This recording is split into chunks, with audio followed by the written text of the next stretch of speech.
खाद्य आयोगों मोहना ब्लॉक परिदर्शन। राज्य खाद्य आयोगों 3 जणिया टीम आज मोहना ब्लॉक गस्तरे आसी विभिन्न स्थान परिदर्शन करथिबा नै आज दिन 2टा समय देखा मिलता। पारलाखेमुंडी कार जोगे आसी टीम सदस्य माने प्रथमे चंद्रगिरी सरकारी बालिका उच्च विद्यालय ठारे पहुंची मध्याह्न भोजनर मान परखिथिले। परे चंद्रगिरी पंचायत कार्यालय ठारे सार्वजनीन बंटन व्यवस्था द्वारा दिया जाउथिबा चाउलर मान परखिथिले।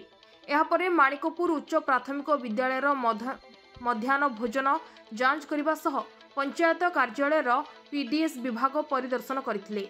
एहापरे मोहना पात्रसाही अंगनवाड़ी केन्द्रर पोषण बगीचा एवं खणी आश्रम विद्यालय परिदर्शन करथिले। परे मोहना गोष्ठी स्वास्थ्य केन्द्र ठारे डाक्तर एवं कर्मचारी मानक सह एक बैठकर आयोजन करा जायतिला। तेबे विभिन्न स्थान बुलिबा परे खाद्य सुरक्षा आयोग समस्त व्यवस्था नहीं खुशी व्यक्त करिथिबा बेले मोहना अंचलर विभिन्न विद्यालय मानकरे सरकार द्वारा दि जाउथिबा मध्याह्न भोजन को नहीं असंतोष व्यक्त करने सह अंचल अति निम्न मानर मध्याह्न भोजन छात्र छात्री मानकु दिया जाउथिबा कहिसंती एवं एहार रिपोर्ट जिलापाल राज्य सरकार को प्रदान करा जिबा सह कार्यानुष्ठान पई कुहाजिबो बोली कहिसंती खाद्य सुरक्षा आयोग।